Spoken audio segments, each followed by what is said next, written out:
Assalamualaikum warahmatullahi wabarakatuh. Perkenalkan, nama saya Nurmi Santi dari Fakultas Teknik Prodi Informatika dengan NIM 1901013056. Nah, kali ini saya akan menjelaskan tentang program mobile dengan menggunakan VVMD. Langsung saja saya akan menjelaskan tentang OOP. Nah, di sini saya sudah menggunakan DM PyCharm. Langsung saja. Nah, di sini saya sudah melakukan codingan sebelumnya. Di sini saya sudah mengcoding sebelumnya dengan menggunakan kelas karyawan. Nah, di mana di sini itu sebelumnya kita akan membahas apa sih fungsi-fungsi dari dev init, kemudian tentang self itu apa sih maksudnya. Jadi di sini itu yang menggunakan notasi titik ini, sebenarnya itu digunakan untuk mengetahui dalam atau luarnya kelas kita menggunakan, makanya kita menggunakan titik ini untuk mengecek penggunaan atau pengaksesan yang ada di karyawan dengan menentukan jumlah karyawan ini. Setiap jumlah karyawan itu tetap menggunakan notasi titik untuk mengetahui apakah dia penggunaannya di dalam atau penggunaannya di luar. Oke. Yang kedua itu adalah kita mengetahui fungsi dari inif. Nah, inif ini digunakan sebagai metode konstruktor, yaitu metode khusus yang digunakan pada Python untuk menginisialisasi pembuatan pada objek dari kelas tersebut. Ini fungsi dari inif. Kemudian fungsi dari self sendiri itu digunakan untuk memanggil setiap fungsi argumen secara otomatis yang ditambahkan oleh Python.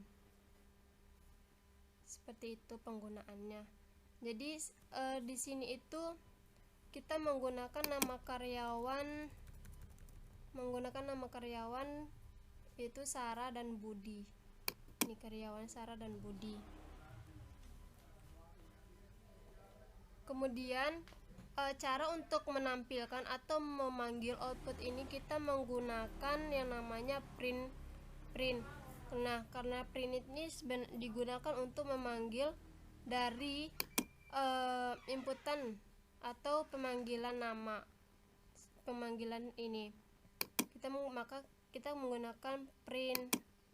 Nah, langsung saja kita akan memanggil atau memanggilnya dengan cara kita klik kanan pada kelas sederhana atau filenya, kemudian kita run, kita tunggu. Nah, ini adalah hasil pengeluaran dari pemanggilan pemanggilan dari karyawan 1, karyawan 2. Selanjutnya itu penambahan atribut. Nah, di mana penambahan atribut ini saya menamakannya sebagai kelas 2. Nah, penambahan atribut ini yang tadinya itu berada di sampai pemanggilan karyawan 1 dan kedua. Nah, kemudian di sini kita itu menambahkan atribut nama dari karyawan itu. Yang pertama itu adalah Ratna dan Bambang. Itu penambahan atributnya. Dengan cara kita mengubah dari karyawan yang 2 ini menjadi 2 karyawan selanjutnya, yaitu dimana karyawan 1 itu terdapat nama Ratna dan karyawan 2 itu terdapat namanya Bambang. Nah, selanjutnya itu kita memanggil dari nama karyawan ini dengan cara sama dengan yang cara sebelumnya itu kita mengklik kanan. Yang kita dengan menggunakan run. maksudnya run itu kita menjalankan. Nah, sehingga output yang dari pengeluarannya itu adalah output setelah mengubah, karena karyawan 1 dan 2 atas nama Sarah dan Budi ini sudah kita ubah menjadi karyawan satunya terdapat nama Ratna dan karyawan 2-nya terdapat nama Bambang. Nah, seperti ini output pengubahan dari pemanggilan kelas tersebut. Selanjutnya itu kita masuk ke atribut, penambahan atribut di nama, penambahan atribut objek. Nah, di sini saya menggunakan atribut kelas C. Nah, di mana di sini itu yang dari awalnya tadi pas kita mengubah itu terdapat namanya itu adalah, karena di sini kita mengubah namanya 1 itu Ratna, 2 itu Bambang. Di sini itu kita menggunakan keempat karyawan tersebut, dimana terdapat di karyawan 1 itu ada Sarah, kemudian ada Budi, ketiga itu ada Ratna, keempat ada Bambang. Nah, keempat karyawan ini bisa kita panggil dengan cara print out. Nah, langsung saja kita klik, kita print, kita run. Nah, sehingga pengeluaran atau output pemanggilannya itu dimana terdapat nama Sarah dengan gaji 1 juta, kemudian Budi dengan gaji 2 juta, kemudian yang ketiga itu Ratna dengan gaji 100, dan Bambang itu dengan gaji 200. Nah, seperti itu.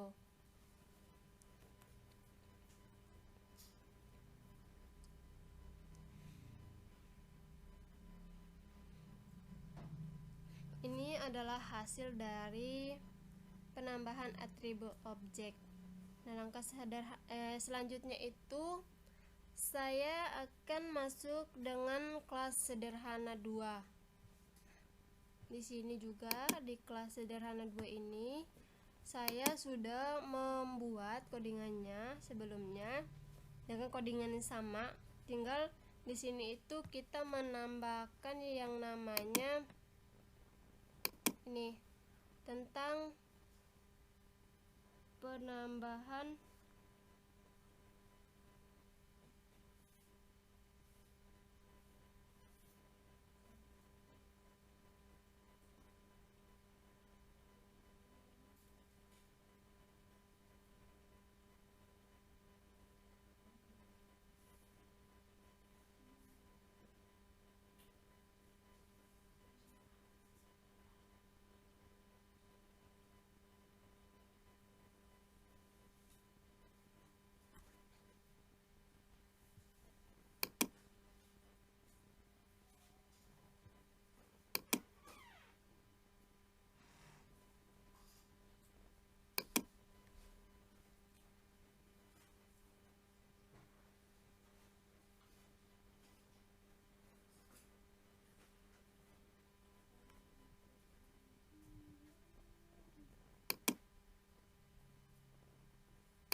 selanjutnya saya akan membahas tentang di sini saya sudah membuat kelas keempat, yaitu lanjutan dari kelas sederhana, dimana di sini itu kita menggunakan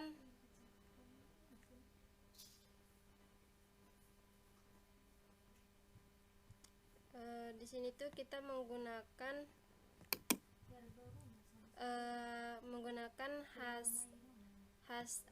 hasad, kemudian get, kemudian setar dan delar. Nah, di sini itu kita mengubah dari gaji karyawan sebelumnya itu, dimana gaji dari Ratna itu 100, kemudian kita naikkan menjadi 1.600.000. Nah, 1.600.000 dari gaji karyawan sebelumnya itu dia mendapatkan 100. Kemudian untuk menampilkan outputnya itu kita memanggil outputnya dengan cara seperti sebelumnya itu menggunakan run. Nah, ini adalah output pemanggilan dari nama Sarah itu. Nama Sarah itu kita ubah dengan gajinya adalah 1.600.000. Ini gajinya adalah 1.600.000. Oke. Selanjutnya itu saya akan menjelaskan tentang kelas sederhana 2, di mana dia menggunakan kelas karyawan. Kemudian di sini itu kita menggunakan yang namanya disk, menggunakan nama disk, kemudian menggunakan nama dots, kemudian name, modul, disk, dan bus. Nah, di sini kita menggunakan dimana disk ini menunjukkan dictionary yang berisi nama spasi dari kelas. Kemudian dots itu mengakses string dokumentasi. Yang ketiga itu name itu yang menandakan nama dari kelas. Kemudian modul itu adalah nama modul tempat kelas didefinisikan. Nah, kemudian base ini berdasarkan dari kelas itu. Bila kelas tidak merupakan turunan dari kelas lain, maka induknya adalah objek. Nah, induk dari objeknya itu adalah ini. Objeknya ini karyawan. Oke, langsung saja kita jalankan. Nah, ini pengeluarannya karena objek yang dimana modulnya itu terdapat dasar kelas semua karyawan dengan jumlah karyawan. Oke, selanjutnya saya akan membahas tentang penghancuran objek. Nah, ini penghancuran objek. Di sini sudah saya coding terlebih dahulu. Saya masukkan intelijen dan sebagainya, di mana terdapat di situ adalah yang pertama itu ada yang namanya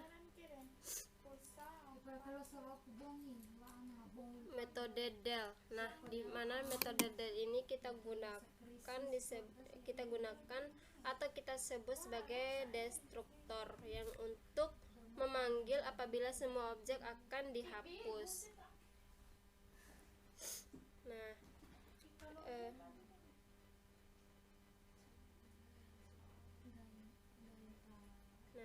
ini adalah penghancuran. Langkah selanjutnya, langsung saja saya akan di sini dimana di penghancuran itu kita menentukan PT-nya itu adalah poin, kemudian PT2 itu sama dengan PT1, PT3 sama dengan PT1, kemudian kita panggil output dari PT tersebut. Langsung saja kita melakukan run, kita jalankan. Jadi pengeluarannya itu adalah kita menghasilkan nilai seperti ini dari poin penghancurannya. Ini adalah nilai dari penghancuran tersebut.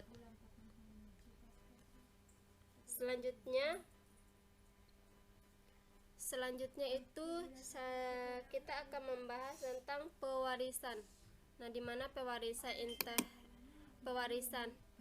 Nah, di pewarisan ini saya seperti biasanya saya sudah membuat codingan terlebih dahulu.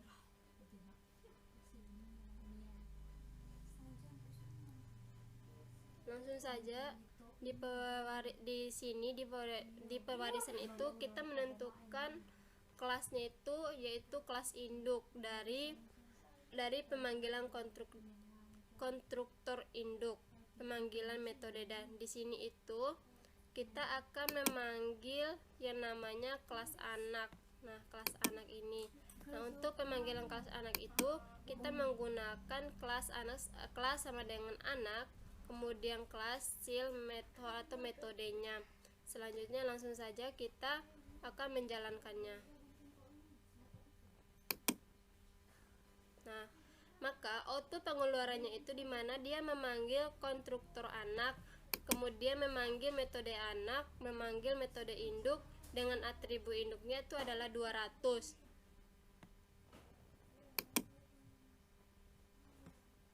Dengan metode induknya itu adalah 200. Nah, ini adalah metode induknya 200 dengan memanggil metode anak. Kita udah memanggil metode anak. Kemudian konstruktor anaknya itu kita sudah memanggil, sehingga output pengeluarannya itu seperti ini. Ini adalah output pengeluarannya.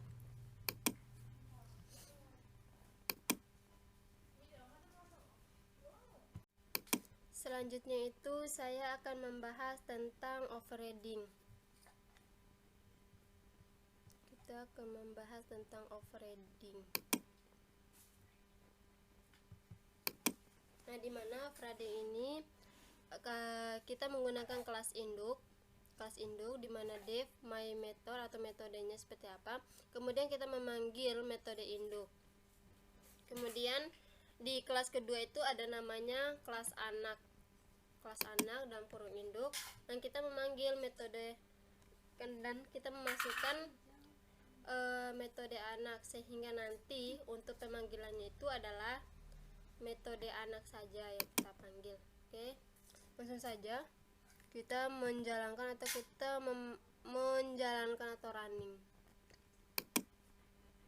Nah, ini adalah output pengeluarannya, di mana dia hanya memanggil metode anak pada overriding tersebut. Kemudian itu yang selanjutnya itu ada yang namanya overriding operation. Ini overriding operator. Nah, di mana di sini kita menggunakan kelas vektor. Kemudian ada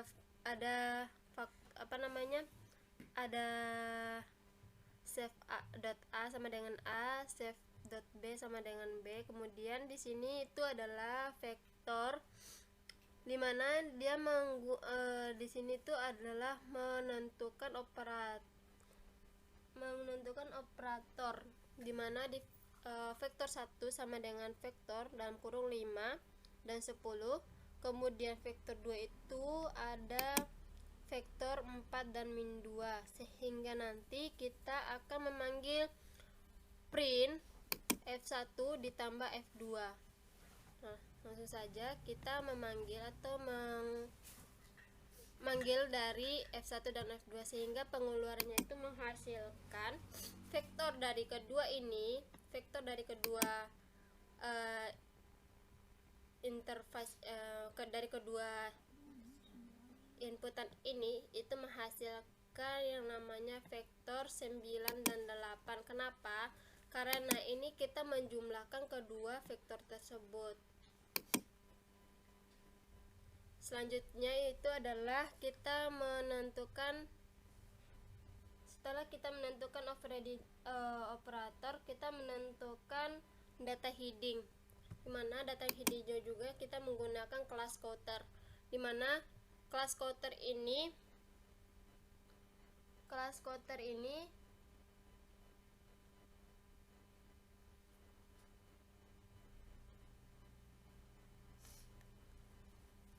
merupakan kelas untuk pemanggilan tentang data heading tersebut. Nah, di sini kita akan memanggil data heading.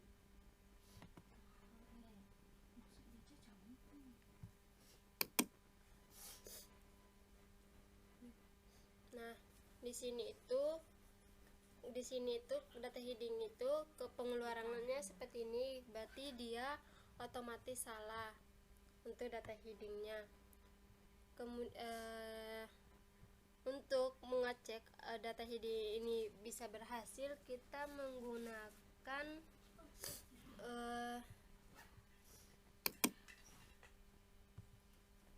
ini, kita menambahkan yang namanya counter, karena kita memanggil counter ini kita yang ini dimana kelasnya itu ada counter, kemudian kita memanggil counter. Nah, langsung saja kita jalankan, sehingga pengeluarannya itu adalah dimana counter itu menghasilkan 122, dan di data heading ini outputnya itu adalah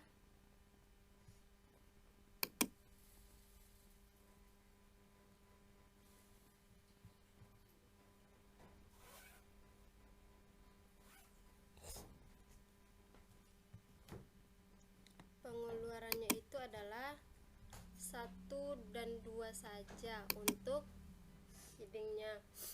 Yang kemudian itu kita menambahkan counternya itu dengan pengeluarannya itu adalah penambahan di counternya itu adalah 2, penambahan angka 2.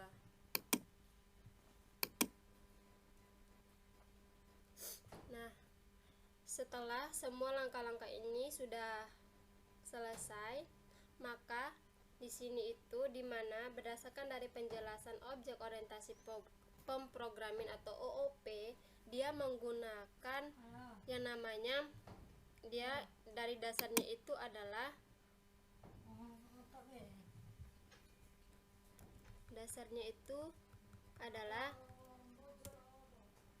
ada ini from KVMD application import MD, dan dia itu berada di sini, dia berpatokan di sini. Maka dapat disimpulkan bahwa pemrograman Python dengan framework KVMD menggunakan paradigma OOP, di mana di line 3 merupakan definisi kelas, di mana nama kelas itu dasar dari aplikasi.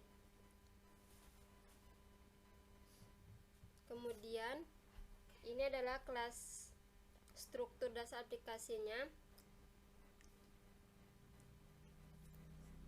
Struktur dasar aplikasinya sendiri di sini merupakan child dari kelas atau anak kelas, di mana kelas struktur ini pada dasar aplikasi bersifat mewariskan oleh para kelas atau kelas induk tadi. Selanjutnya itu sedangkan untuk MD aplikasinya itu adalah ini adalah sebagai parent kelas atau kelas induk yang bersifat mewariskan. Kemudian untuk intinya itu adalah kelas anak waris. Di situ terdapat atribut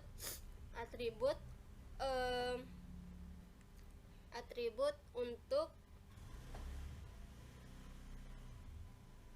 seolah-olah atribut itu didefinisikan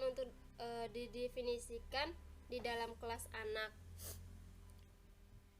Itu dapat dilihat di pewarisan. Nah, di sini menentukan pewarisan anak kelas induk. Pewarisan kelas induk. Yang kemudian itu satu kelas anak bisa mewariskan karakter dari beberapa induk. Jadi dari satu kelas anak ini bisa mewariskan beberapa induk. Oke, mungkin itu saja yang dapat saya jelaskan untuk video kali ini. Apabila ada kekurangan saya mohon maaf. Wabillahi taufiq wal hidayah. Wassalamualaikum warahmatullahi wabarakatuh.